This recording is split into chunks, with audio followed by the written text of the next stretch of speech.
Revolution Radio, where information never sleeps. You called down the thunder, well now you got it. Right! You tell them I'm coming! And hell's coming with me, you hear? Hell's coming with me! Revolution Radio.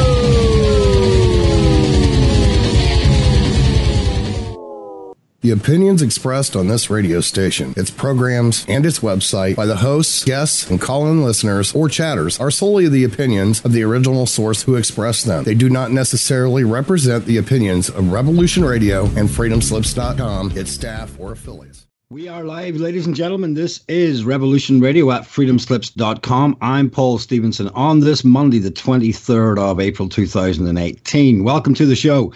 I am delighted to say I have with me the world's foremost trans forecaster, the director of the Trans Research Institute, the one and only GERALD CELENTE. GERALD, are you with me? Hello, Paul.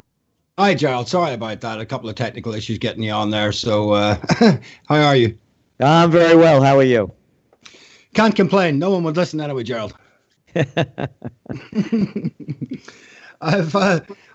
We haven't got that much time, so I just want to crack on, GERALD. And there's so much I want to talk about. In fact, we hear so much about fake news, but we don't hear it referred to as all our fake enemies and our fake friends in the Middle East. And I wanted to talk to you about that whole Middle East region, particularly Mohammed bin Salman. And of course, if I'm correct, there's a report that the Saudi regime have just bombed a wedding in Yemen, if I'm correct. Yeah, they've killed about 50 people. Wow. But that's okay for us to support them, but we're not alleged chemical attacks now. They're really evil. Right. Okay, so let's just go right into it. Yeah. Well, I mean, you've done a brilliant article, I think, in the Trans Journal. The Middle East war drums are beating. Just break that down, because I know we are limited for time. So I want to just give you the floor with as few interruptions as possible, GERALD. Okay, well, let's just go with the what you were just talking about with the people in Yemen being bombed by the United States and Saudi coalition. And of course, the United States is a part of it. They're selling them the weapons, supplying intelligence, which really goes along with the level of U.S. intelligence bombing weddings. That's about their intelligence level, and the intelligence and all the other war failures. And of course, last week they also killed a few dozen people. Yemen is the poorest nation in the Middle East, and millions of people are suffering from cholera. And the World Health Organization, rather, said Yemen is right now the world's greatest health issue that's occurring because of the mass destruction by the Saudis. And all of the hypocrisy from the Western media. You know, Paul, don't use those chlorine bombs. They're so World War I. I mean, chlorine gas is so deadly, but cluster bombs, depleted uranium bombs, mother of all bombs, they're just fine. Incinerate entire nations as they did to Iraq and Libya. The places are hellholes. The United States bombing of places like Raqqa in Syria and Mosul in Iraq, leveling the cities, blowing people to tiny little bits. That's okay. But don't use those chlorine. That's terrible. The stupid hypocrisy and the arrogance of the prostitute media is so apparent, but people keep buying the propaganda, the crap, and the arrogance. This isn't fake news. It's only partially fake news. It's dumbed down news. And it's, again, propaganda and arrogance.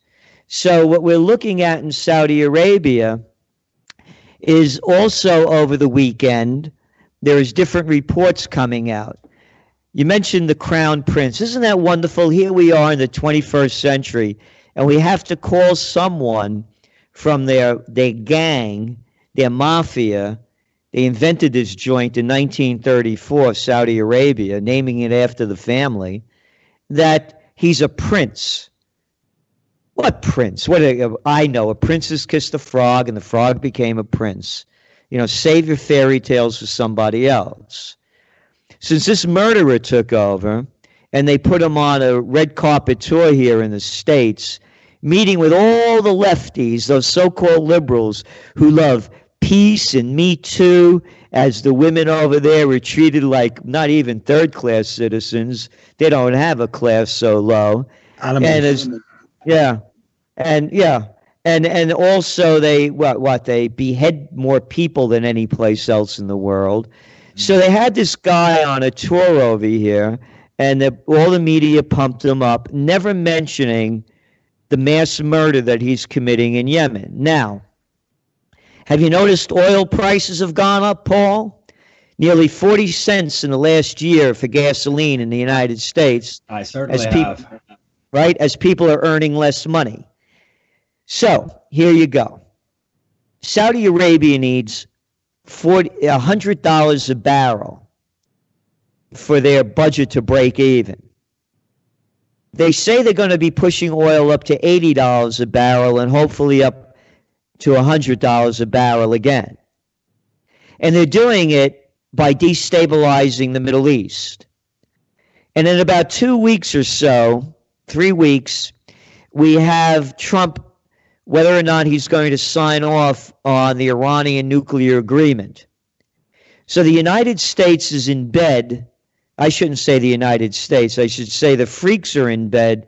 Netanyahu, Trump, and the clown prince, Israel, Saudi Arabia, and the United States against Iran. And we believe that that's the flashpoint to watch for. We have absolutely no concern about what's going on in North Korea, because if the United States decides to launch war against North Korea, kiss South Korea and Japan goodbye. They're not going to do it. There are about 26 million people living in the Seoul, South Korea metropolitan area, which is just miles away from the North Korean border. So we're not concerned about North Korea. Our great concern is what's going on in the Middle East, particularly with Nuts Netanyahu, the clown prince, and the presidential reality show here in the United States with Trump. And by the way, I've been in this business since, over 40 years. And this is the greatest freak show I've ever seen on earth. It's depressing, isn't it? Really? I mean, just take a look. A little Gatson Macron over there, a little boy of nothing. An arrogant piece of crap. A Rothschild. Little molded little boy. With his wife who's twice his age. Yeah, well, that's another issue. But, then you got, what's her name over there? May. Yeah, isn't she wonderful? If only women were in charge. Oh, I forgot about Merkel. Yeah, I'm tired of hearing the race, creed, gender crap. Don't want to hear another word of it. Good and bad comes in all of them. You want to hear mass murderers? How about that little Nikki Haley, out of her mind, who's a United States ambassador? We're locked and loaded. Yeah, you're full of loaded with garbage and crap in your stupid brain. And what does the United States do? They launch an illegal war along with France and the UK against Syria. It cost us, by the way, over $120 million for that stupid, to get Trump off on his trip to launch those missiles, while this country's rotting in front of us. Yeah, no parliamentary support over here, of course, because in 2013, when they were going and looking for support in Syria, we voted against it here. So they basically did it when Parliament was in recess. That's right. And they'll do it again. Of course. And they'll keep doing it. And so all these little clowns, these political clowns that call about their democracies, these aren't democracies. It's a fascist takeover, the merger of state and corporate powers and military powers. Grow up. You don't have a democracy. What do you got to choose from? The murderers and the thieves, the Bloods and the Crips that people put labels on, calling them the states Democrats and Republicans. How could any self-respecting human being look up to these little nothings? And they do. Not only they look up to them, they bow down, suck up, and salute. Look at this freak show. Every time one of these people show up, they roll out a red carpet and dress all these guys up in military drag to salute them. What's going on? Oh, it's just total insanity, isn't it? It's just perpetual war. And I mean, are we looking at? I mean, these war drums and the hypocrisy about Iran has been going on for some time now. Are they going to finally declare war on Iran? Do you think, officially Iraq style, or how is this all going to play out, Gerald? Israel's the one to watch, and you got Netanyahu in problems. As usual. And when all else, exactly. And when all else fails, they take you to war. Look how May got I mean, the people in the UK, what's her poll rating? Down to nothing, along with Trump and Macron. Look at the protests going on in France. You don't know about this in the States. They don't report this. They don't report the news, what we just talked about in Yemen. So look at their poll ratings. And they all did this without approval of their governments. So you want to talk about, that Putin, what a guy he is. Yeah, well, how about the little dictatorships that you got going in your countries? Yeah, as you say, it's fascism, and yet we have to hear about all this political correctness about how we must avoid going back into these fascist right-wing groups rising up in Europe. It's just like, what? Well, you talked about a politician. Anybody listening, go to Google, put in politician, a person who is professionally involved in politics, a person who acts in a manipulative and devious way, typically to gain advancement within an organization. Yeah. A person who acts in a manipulative and devious way. That's who they are. So when you mention political correctness, there's nothing correct about anything political. So people are, when they say they're politically correct, then you're acting in a manipulative and devious way. Yeah, and I don't know how much of you've been keeping up with it, but the censorship and the draconian censorship over here, and it's prevalent across social media. But I mean, I've had YouTube videos taken down, Gerald, just for talking about stuff like we're talking about now. Talking about Israel is likely to get you a strike if you talk about that. So we've got all that going on here, increasingly aggressively as well. It's probably not as bad over there, but it's pretty oppressive here in the UK at the minute. Oh, it's oppressive here too. What are you kidding? I mean, I used to be on all the TV stations. I used to be on Fox, and I used to be on NBC, ABC, CBS, Oprah. I used to be on everyone. They don't want me on anymore. All they have is their prostitutes, the people that get paid to put out. And that's all they become. And all they do is identity politics. You have identity media. You tune in to get the stupid news you want and to reaffirm your belief system. So it's the same thing here. You have massive censorship. And they just don't call it that. They call it the free press. And it's all corporately owned. And again, you could thank slimy Bill Clinton for that when he deregulated the Federal Communications Act in 1996. There used to be thousands of private owners of the media in this country, from newspapers to radio stations, TV stations, all locally owned. And then, of course, you had the big networks, but the stations were locally owned. Not anymore. So now all we have here is the lies, the crap, the propaganda, and the arrogance. Yes, indeed. Okay.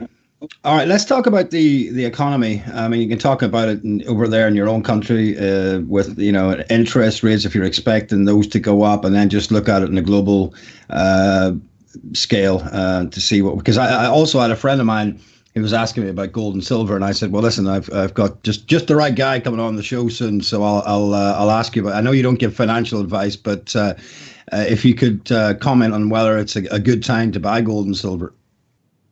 Well, here's the deal with gold. We've been saying this now going over 4 years. Gold has to break above $1,385 an ounce to gain strength to go to our breakout point, which is $1,450 an ounce. Has been unable to do that. Gold prices are going to go lower as interest rates go higher. There's an opportunity cost for holding gold. And now in the States, people are freaking out as you're seeing the 10-year yield going to 3%. So that means that people go into other assets other than gold. The stronger the dollar gets, the weaker gold gets.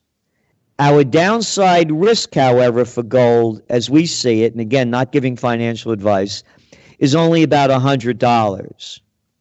So at gold around the high, 1320s mark, 1330s, ranging in there, we see another $100 downside risk.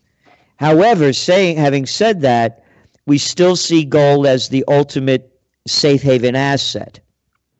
Not so much on silver. Silver, we believe, will follow gold, but not lead gold. And when gold prices go up, silver usually is the lagger behind it. And when you look at silver, it also has industrial production value. So the less industrial production, the less silver. Prices go up. So what we're looking at now is where there's more fear going on in the States that interest rates are going to go up 4 times this year. That's going to put a damper on gold. So that's the way we see it now. Okay. So it just break it down, because I must admit, I'm when it comes to economics, Gerald, I'm. Hello. Yeah. Can you hear me? Can you hear me, Gerald? Hello. Hello. Hello. We got cut off there. Oh, okay. You're back with me. All right. So just continue. If interest rates go up, how's that going to affect gold, and whether that's a good thing or not? Yeah, when interest rates go up, there's an opportunity cost for holding gold. And now you're seeing the treasury yields going around 3%. People go into other assets. So the downside risk of gold as we see it is about $100. But all with the global instability going on, we still perceive gold as the ultimate safe haven asset. And we believe that it's going to go up, but we just don't know when, considering the interest rate rises, and now they're looking at about 4 of them in the United States this year. So that's where gold is at. But again, it's the safe haven asset in this time of global instability, and this thing could change on a dime. Now also, it's rising interest rates that are bringing down the equity markets. So if the equity markets start to crash, you're going to see gold go up. The only reason the equity markets ever went up in the first place is because of zero and negative interest rate policy. So in the UK, in the Eurozone, they already said they're not going to raise interest rates for another year. And now in Japan, they just came out this weekend and said they're going to stay with negative interest rates. And you also have negative rates in Europe. So there's not a lot of high prospect for a lot of interest rates going up. And they need to keep the money supply coming out cheaply to keep the Ponzi scheme going. Yeah. What's keeping the markets up in the United States is because of Trump's tax cuts. That's allowing companies to repatriate their money overseas, pay virtually little tax on it, and the majority going into stock buybacks. Same thing with his other tax cuts. So that's what's keeping it up. But if interest rates go up, Paul, then you're going to see the markets going down. And the markets are going to have a very steep fall because they're so overvalued and overleveraged. Yeah, and there's if I'm correct, there seems to be a kind of a positivity, a good feel-good factor because of Trump. But how real is this situation and this positivity currently in the U.S. with the stock market and everything else? Well, again, as I said, what's boosting the markets up is stock buybacks. Right now, we're at record levels for this time of the year because of all the tax breaks and the repatriation of overseas money. So the markets have very little to do with the real economy, because on the real economy, you're looking at retail sales very soft. You're looking at productivity, very low, and you're looking at wages that, not even increasing. They're only increasing in managerial jobs, but non-supervisory, which are the vast majority, They're not even keeping up with inflation. So you have 78% of the American people, according to the polls, are living paycheck to paycheck. Yeah, and I mean, I think the last time we spoke, we mentioned that this whole Ponzi scheme, this quantitative easing thing, is just unprecedented in economic history, and we were sort of speculating as to how long it can continue, you know. But they just seem to be able to keep it going for, well, it just does keep going, doesn't it? Well, let me ask you this, Paul. When do criminals stop becoming criminals? Well, quite. So, of course, they're going to keep it going. They're the criminal class. They never stop stealing. This is who they are. They're banksters. You know, and people will sometimes say, you know, I like that Celente, but he raises his voice and gets angry. You know, grow up. Jesus Christ became violent when he picked up a whip and drove the money changers out of the temple. Yeah, yeah. And he called them, and he said, you've turned the house of God into a den of thieves, which is essentially, as you say, exactly what these bankers are. They're just thieves. Right. So if you could, you know, look what they did. They just fined Wells Fargo another $1 billion in fines. What, for stealing and robbing? No, they misstated. They misspoke. Yeah, nobody ever goes to jail. It's a neo-feudal society, Paul. There's different regulations for we the little people and the political nobility and the economic elite. They could kill, steal all they want, and they keep doing it, and nobody gets called up. Look at that little low-life scum that you got over there, that Blair. They keep putting that crap face all over the place, a murderer. And look at how much money he's worth, and people still listen to this jerk, and they still promote him. And that other little nothing of the little cockroach of a clown, Cameron, that you had over there, who did such a wonderful job with his wars. Yeah, 2015, the Chilcot report comes out.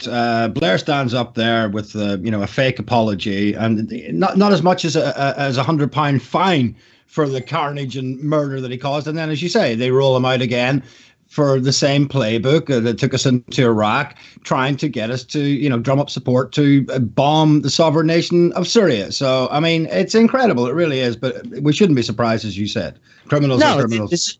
Right. So they are. Again, a politician is a person who acts in a manipulative and devious way, typically to gain advancement within an organization. They're psychopaths and sociopaths. They're Blairs. We forgot Cameron with his lovely Libyan war. Look what they've done to Libya. They destroyed the most prosperous nation in Africa, and now it's a hellhole. And how everybody loves that piece of crap prize winner, Obama, the liar in chief, an arrogant little lying murderer. Quote, I'm really good at killing people in the book Double Down at the 4,000 people he killed with drone strikes. Yeah, well, No, go on. I was just going to say, when Trump first went back on his promises to get out of all these wars and actually sent 57 of those beautiful, lovely, fresh new Tomahawks into Syria the last time, then the mainstream media, the leftist, apparently liberal media who hated him previously, hailed him as he's finally become the U.S. president. Yeah, and look what's going on with the so-called Democratic Party. I mean, they're suing Assange and WikiLeaks. I mean, look at this. I mean, oh, yeah, they're terrible, those journalists, for bringing out all that information about how they're screwing us all the time. And the Democratic Party, supposed to be the liberal party, they're suing them. And by the way, the media now in the United States, they didn't only applaud Trump's 100-strike missile into Syria, they're asking for more. It wasn't enough.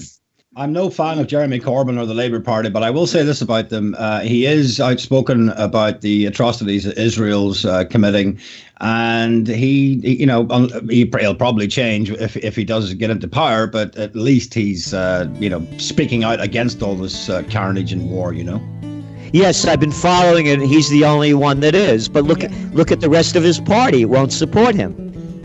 Look how many in the party have come out him. Indeed. Have you got 5 minutes on the other side, Gerald, just to wrap up? Sure. Okay. You're live, back here live with me, Paul Stevenson, on Revolution Radio at freedomslips.com. This is is Monday, the 23rd of April, and I am live with Gerald Celente. Gerald, you back with me? I'm with you, Paul. All right. So, yeah, I mean, how do you see? I mean, the same thing happened last year. Trump was talking about pulling out of Syria, and then we have, amazingly, we have these chemical attacks. Almost exactly a year later, he's talking about moving out, getting out of Syria, and then there's these chemical attacks. How do you see the situation in Syria going, and do you see any peace in that region? Are they ever going to allow there to be any peace in that region? Well, then you have Erdogan. Let's not forget him, out of Turkey. Yeah. And he's invaded in there. I mean, this guy, you want to talk about another crazy guy running the show. And again, they used to, I don't know if you had it over there, the Ringling Brothers Barnum and Bailey Circus when I was a kid. And they called it the greatest show on earth. As I said, this is the greatest freak show on earth. Look at the faces and look at the freaks. Whether it's Erdogan, whether it's Trump, whether it's Obama, whether it's Clinton, whether it's Bush, whether it's May, whether it's Cameron, whether it's Blair, whether it's Merkel, one freak after another. Whether it's Berlusconi, look at the freaks that we've had and have. What could possibly go wrong? Yeah. So, exactly. So we're concerned with Syria because, I forgot, who are the people that have armed the so-called militants? It's the United States and the Arab League and the UK and France. So they're the ones that destroyed Libya, and after they destroyed Libya, they sent them into Syria. I mean, these are facts. I'm not making this up. Now France is back down into Mali because they want the uranium down there in Niger and all their other natural resources, and they can't get over their colonial trip. And the United States and the rest of the and other countries in the European Union are also down there killing it as well. So they're still on their colonial mass murder trip. Yeah, but Gerald, we can't let them use, we can't let them use those chemical weapons with impunity, we're told over here on our moral crusade. Exactly. That's what I said. You need to use cluster bombs. You need to use depleted uranium. You need to use mother of all bombs. No chemical weapons. Chemical weapons, bad. Mass murder, blow people up into little tiny pieces, good. Missiles, nice. But don't use any gas. Come on with this crap. I would tell anybody, one of these politicians, I tell you, go shove it. Who the hell you talking to? You murderous little SOB. Yeah, I mean, you get in the UK here, you get a reasonable idea of the public mood through Nigel Farage does a radio show on LBC, and people will call in and stuff, and maybe it's just because I kind of grew up about 10 or 12 years ago, and I just expect that we're winning ground. But I was actually shocked and depressed that there was about a poll came out. It was like something like 55% of people think that we were right to bomb Syria. I mean, yeah. 58% in the States. Oh, man. A long way to go. Right. Okay. Well, one of the things that I've done, and I try to do, people say, well, you talk about it. What are you doing about it? OccupyPeace.com. Put your money where your mind is. We could get a peace movement going.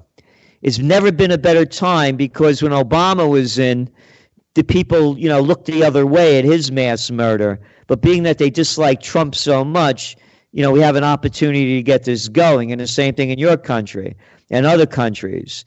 So we're all in this together. And to me, the only solution right now, as I see it, is a real peace movement, one that demands that the countries take all their soldiers out of foreign nations and bring them back home. They have no business being there. And that's the beginning. Just one last question. If you're buying gold, you've got $10,000, $20,000 to spare on gold. There's another question my friend asked. What way do you buy it in coins? Buy it in bullion? What? Well, personally, I would buy coins.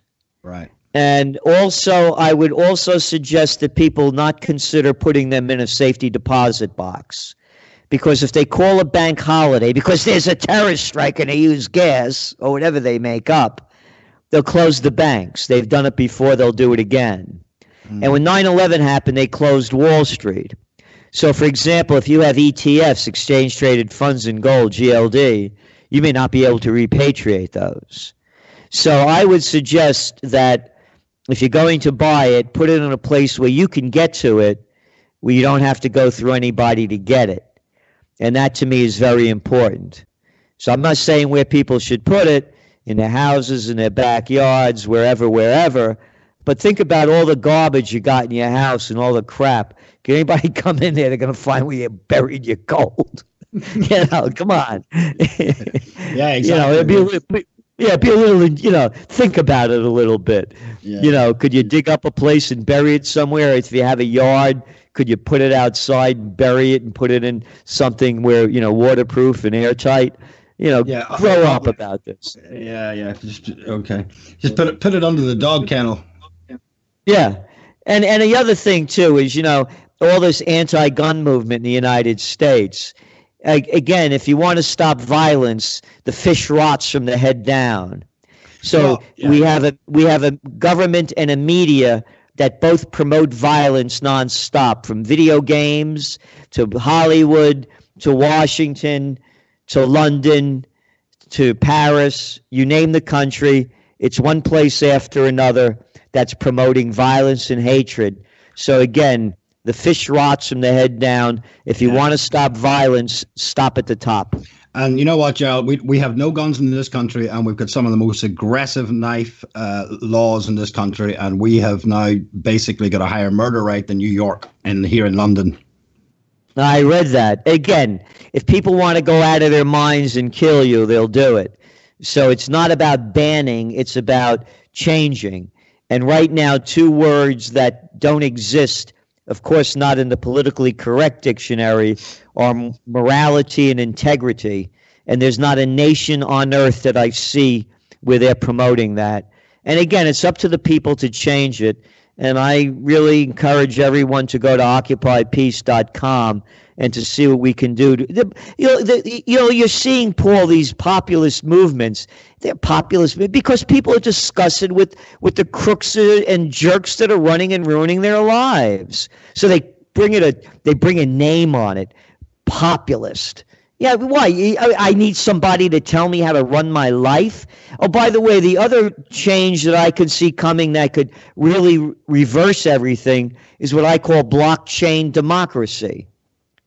And that means if you could vote online, we should have referendums stating how we should vote on each issue rather than having people that don't represent us vote for us. And with blockchain, just like they do, for example, in Switzerland, people vote on referendums. We could do the same thing here. We don't need clowns that don't represent us, that take payoffs from people they call campaign contributions to sell us out.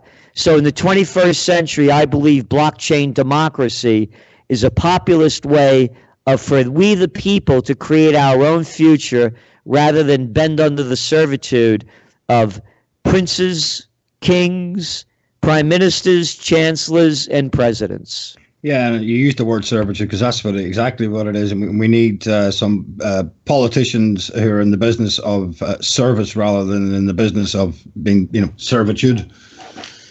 Well, no, I have to correct you. You're not going to find a politician. Remember, that's a person who acts in a manipulative and devious way. So we cannot rely on politicians. Okay, Gerald. Well, on that note, do you want to just give out any of your details? You've got the Trends Journal, of course, and it's just packed full of stuff. It's quarterly, isn't it? So do you want to just give out your details briefly? The Trends Journal, we're going monthly now. Oh, you're going monthly now? Yep, and we put out trend alerts each week, trends in the news broadcasts. It's a real trends wire. It's the only place in the world where you're going to find trend information that prepares you for tomorrow and the future ahead. And if you're listening to the mainstream media, you're getting crap propaganda and arrogance. So if you want to see history before it happens, I would strongly suggest you consider subscribing to the Trends Journal. And the more people that subscribe, the broader our message hits the world. So please do what you can to bring peace, freedom, integrity, and morality back to a world that's really lost it, being run by prime ministers, princes, kings, presidents and chancellors. And freaks. And freaks. The greatest freak show on earth. It certainly is. All right, Gerald. It's always a pleasure having you on, and hopefully we won't leave it as long next time, because it's probably been about 6 months since I had you on, I think. Anytime. Love being on with you, and thank you for all you're doing, Paul. All right. Thanks, Gerald. Appreciate it. Thanks. Bye-bye. Bye-bye now.